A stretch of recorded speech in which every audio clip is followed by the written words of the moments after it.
Hey everybody, welcome back to Big Brain History. Today we're doing another reaction video. We are reacting to Extra Credits History, the Second Punic War, Part 2.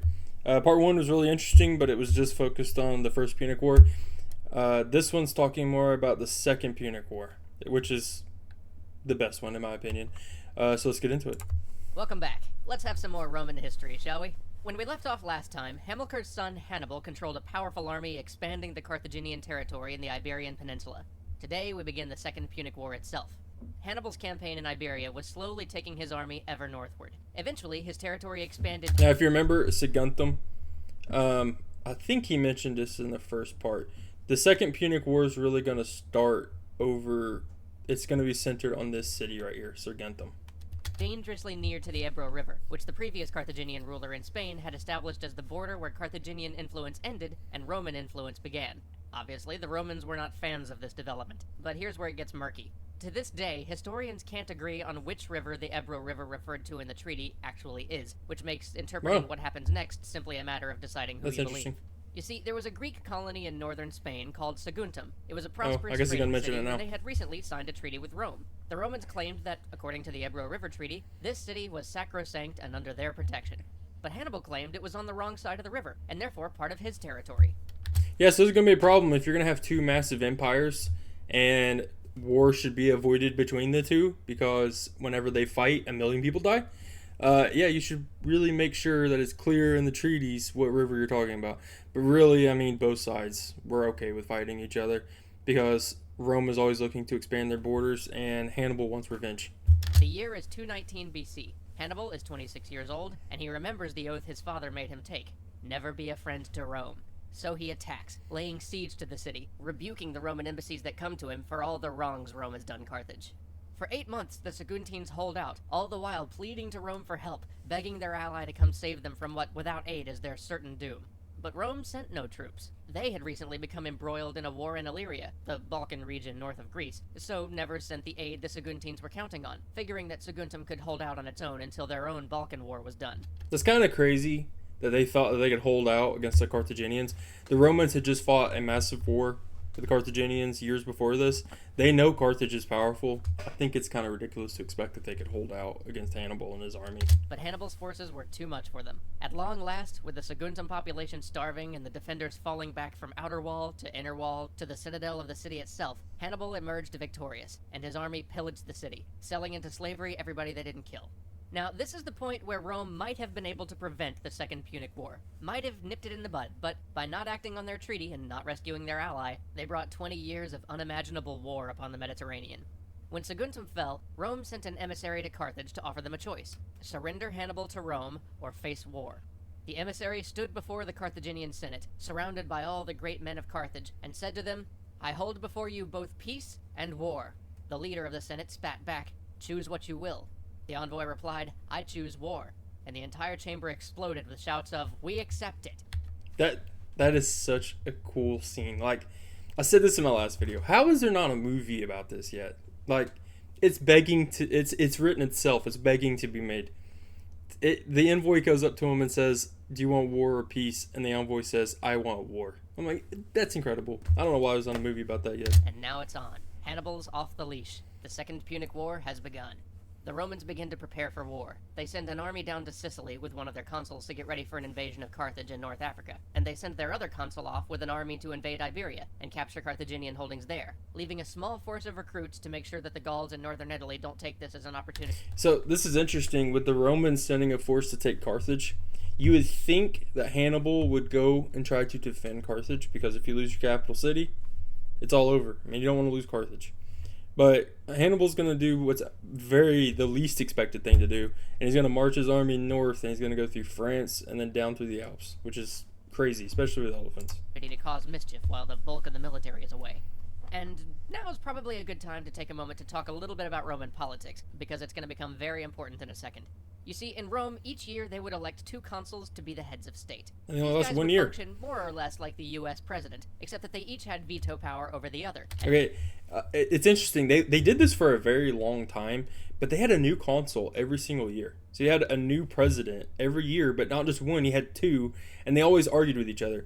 And one thing about Roman Republic history is that they're always trying to get attention and fame through war. So the consul would always try to lead an army into war because a consul could lead his own army. So you always had consuls leading leading armies into war, but then you had it where they were constantly competing with each other.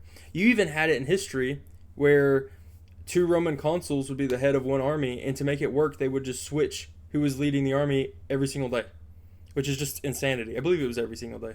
But could you imagine that? You had a new general of your army every day, and they might completely disagree with how the things are going to be ran. It made warfare very difficult for them, and many consuls lost battles. But they still won many wars because of their efficiency and organization. It's interesting how they conducted war, especially early on in the Republic, and unlike or the late in the president, Republic, who is like supreme this. commander of the U.S. military but doesn't actually fight on the ground, these guys would also be the ones to lead the Roman armies into battle. They were very much the generals on the ground, choosing the strategies and directing the battles.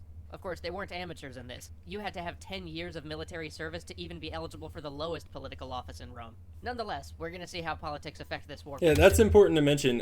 Whenever you're hearing about these Roman politicians and they're leading armies into battle, they're not just politicians leading armies into battle like what you would think today. These are generals. Like, these are guys that have many, many years of military experience. They know how to fight. You had to be in the military, like you said, for 10 years to even be in politics, and many politicians would use the military just to get into politics. You had to be in the military for so many years to be a senator or all kinds of different ranks. You had to start with the military. For now, back to Hannibal. Hannibal is a clever guy. He realizes that trying to defend North Africa is a losing proposition, and he knows that fighting on his own turf in Iberia will only result in a slow defeat. So he plans to do the unthinkable and invade Italy by crossing the Alps. Now, of course, that's the one thing the Romans didn't plan for. The army they left in northern Italy is nothing but raw recruits and the dregs of their former forces. Which is something Hannibal knew. He said the Romans were something like they just did not expect that to happen. That's exactly why Hannibal did it. Hannibal knew the Romans would not expect it, and he would have the path of least resistance.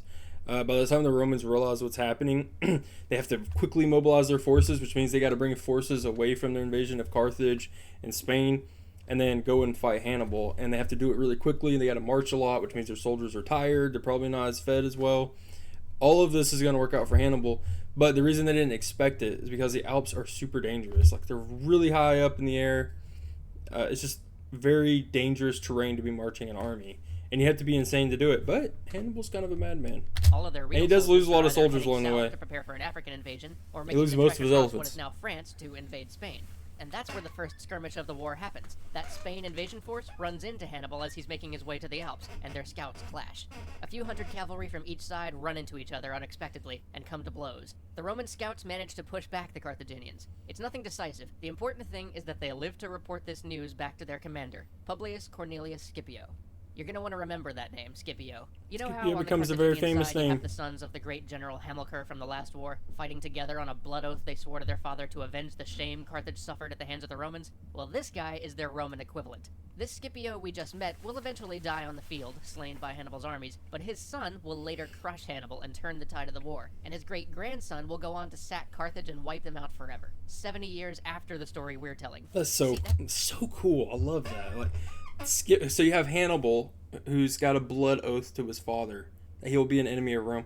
Then you have Scipio, who's going to have this grandfather, son, grandson dynamic that's going to be a part of every single Punic War, and the Scipio family is going to end the war. But what I think is interesting is that Scipio Africanus, whenever he's the one that's going to defeat Hannibal, he's a hero to the Romans.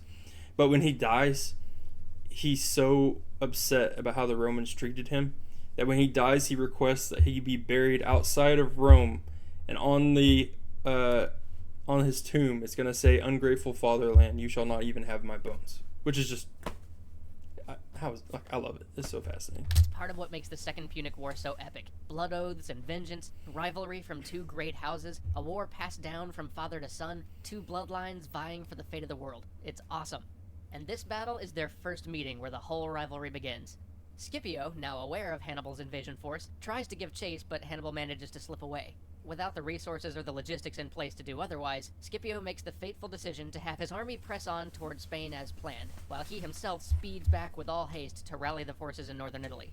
Hannibal, meanwhile, continues his march across France. The Romans expected him to be slowed down by hostile tribes, just like they always were when they tried to cross Gaul, but Hannibal has planned ahead, and he already offered the tribes generous gifts and the promise that his fury has only one target, Rome. And the plan works, mostly. He does still get halted by the local forces once. At the Rhone River, a band of and that's interesting. He's on the mountains, and when I say mountains, these are snow-capped big mountains. He's marching an army across these mountains, and then they start getting pelted with arrows and all kinds of things as the local tribes are fighting them in the mountains, which is just a cool scene in itself. But he is going to lose some soldiers in that, and then he's also going to lose soldiers from freezing, just bad conditions, like I believe there's starvation going on. It's really, really rough journey. But I think he loses many thousand soldiers, but a big chunk of his army is going to get through, and it's going to be enough. But he's going to lose so many soldiers in this crossing that's going to prevent him from attacking Rome itself. So, I mean, it's an interesting, again, alternate history idea. If he was able to get through the Alps without losing so many soldiers, I wonder if he would have been able to take Rome. With Roman allegiances. I kind of doubt it. I doubt it. It would have taken a lot of siege equipment to take Rome. Rome's this massive city. Probably not, but it's an interesting idea to think that maybe. But you can see right here the elephants are falling off the mountain. On the far side, intending to prevent his crossing. However, unbeknownst to them, Hannibal has already sent one of his officers, Hanno, known as Hanno, son of Bomilcar, to differentiate him from Hannibal's own son, also named Hanno, just to be perfectly confusing. Anyway, Hannibal already sent Hanno with some hand-picked troops to cross the river upstream. So Hannibal makes to cross, the Gauls assemble on the opposite bank to stop him, and then just as planned, Hanno comes bursting out of hiding and assaults their forces from the rear, scattering the Gaul force and leaving the way open for Hannibal's army to continue their march. And haste was essential for Hannibal, as it was already September and he had to get his army across the Alps before it got any colder.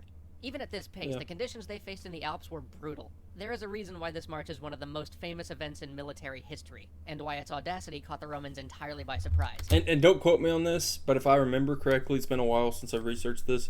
I think Hannibal loses an eye in the process of this crossing of the Alps. I'm pretty sure he loses an eye, which makes it even cooler, that he loses the eye, keeps going, and then defeats the Romans. Just interesting. And that's because everyone thought it was impossible.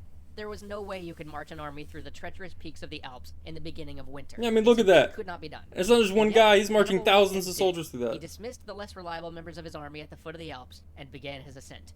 The weather was brutal. Men froze to death, mules fell from the frozen cliffs still laden with the army's food and supplies, hill tribes attacked them and rolled boulders onto the narrow paths, ice and snow beset them the whole way, and at times men had to crawl to make it along the tiny mountain track. But that's they crazy. did it. In the end, they made it to Italy. But the cost? By some accounts, Hannibal had 98,000 men when he started the climb, he loses a and lot. only 26,000 when he set foot into Italy on the other side. Upon reaching Italy, Hannibal gives his troops time to rest from the arduous crossing, and tries to recruit the local Gauls to his cause, as they have no love for the Romans either. Meanwhile, Scipio is racing toward them with whatever handful of troops he can assemble, knowing full well what Hannibal intends. They meet, and come to blows in a whirlwind cavalry engagement by the Ticino. The larger, better-trained Carthaginian cavalry dances circles around the Roman infantry and the few cavalry Scipio could muster. The engagement is small but a decisive defeat for the Romans, a defeat in which Scipio is gravely wounded, and would have lost his life if it weren't for a heroic rescue by his then 18-year-old son fighting by his side. Who's going to be very important.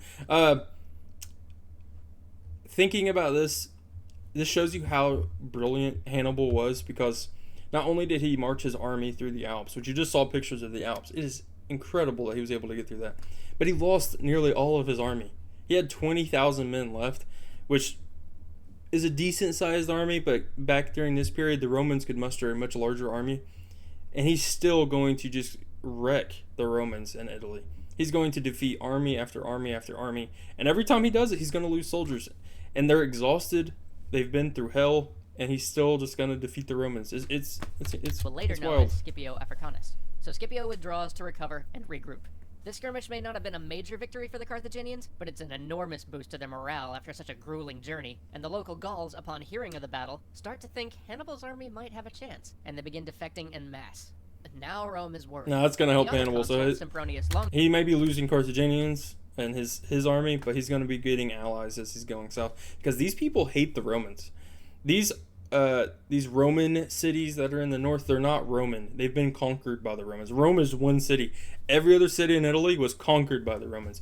So they're not natural allies with the Romans. And early on in Roman history, the Romans have to settle a lot of disputes because their cities all of these cities they've conquered, they don't want to be under Roman control, so they're always having to go and crush potential rebellions.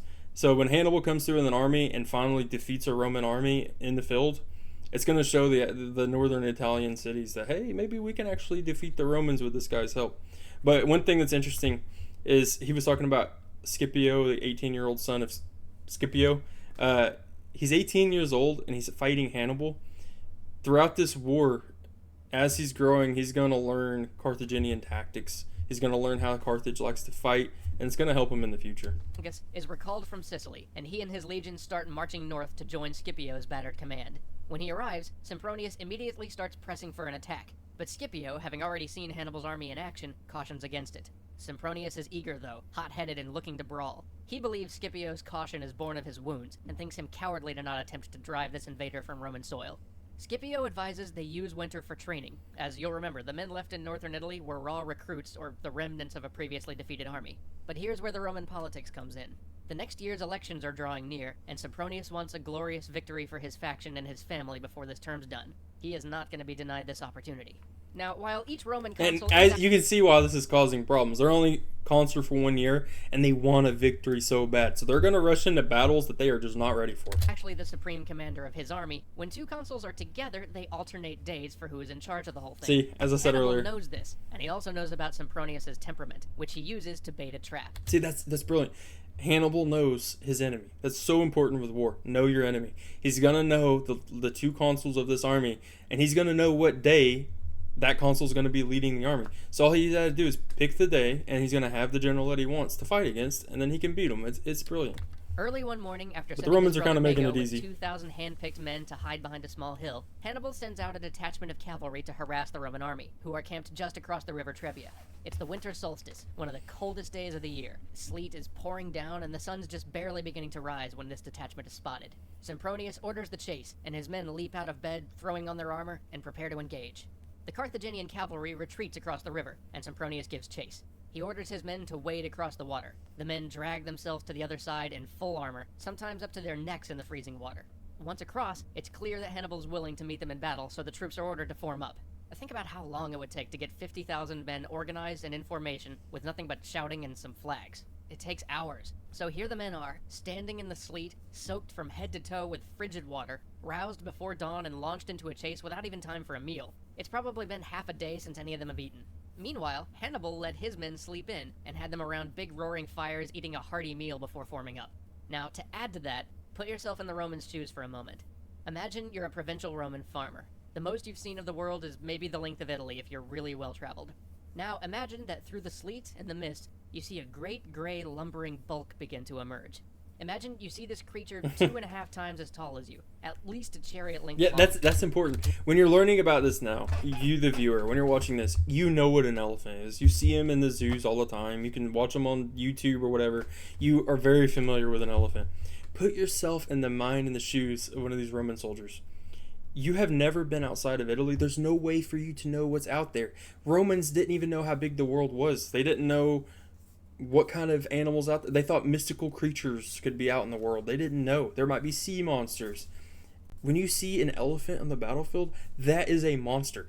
So when you're watching Lord of the Rings and you see all these crazy monsters, that's not really fantasy. It kind of happened. Because to the Romans, if you're out there getting ready to fight and the craziest thing you've seen is probably a horse, and then a giant elephant's going to walk out and that elephant is out for blood and it's going to kill you, that's going to terrify you.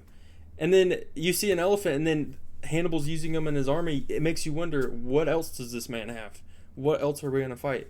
It's really wild to think of what the mindset would be of a Roman soldier in these battles. Glistening white tusks and a distended snout. Its eerie trumpeting carrying across to you faintly on the wind. This is probably the closest that human beings ever got to legit fighting monsters. Fighting something so alien and gargantuan that there was no frame of reference for them. The average Italian had probably never even heard of an elephant, much less seen one before. So imagine lining up against that, and knowing that you'll have to fight such a thing with just your short spear and your sword. And credit to the Romans. You're facing that, and they didn't run. They fought it. they fight they fight the elephants, and they actually do win against the Carthaginians. Not now, obviously, they're not going to win these battles, especially early on. But throughout the war, they're going to start defeating the Carthaginians. So I mean, they're going to face these elephants. They're going to get wrecked. They're going to lose, but they're going to learn from their mistakes, and they're not going to be afraid. They're going to keep fighting. They're not going to let the elephants scare them away. Now, despite all of those disadvantages, the Roman infantry fared pretty well at first, See? more than holding their own against the hodgepodge of Numidians, Celts, and Spaniards that faced them. But the exhausted Roman cavalry is driven off the field. The Numidian cavalry then wheels around and attacks the Roman flanks. At the same time, Mago's forces that have been so patiently laying in ambush spring onto the Roman rear, and everything starts to collapse. Though Sempronius escapes with his life, the Romans' retreat leaves more than 25,000 dead.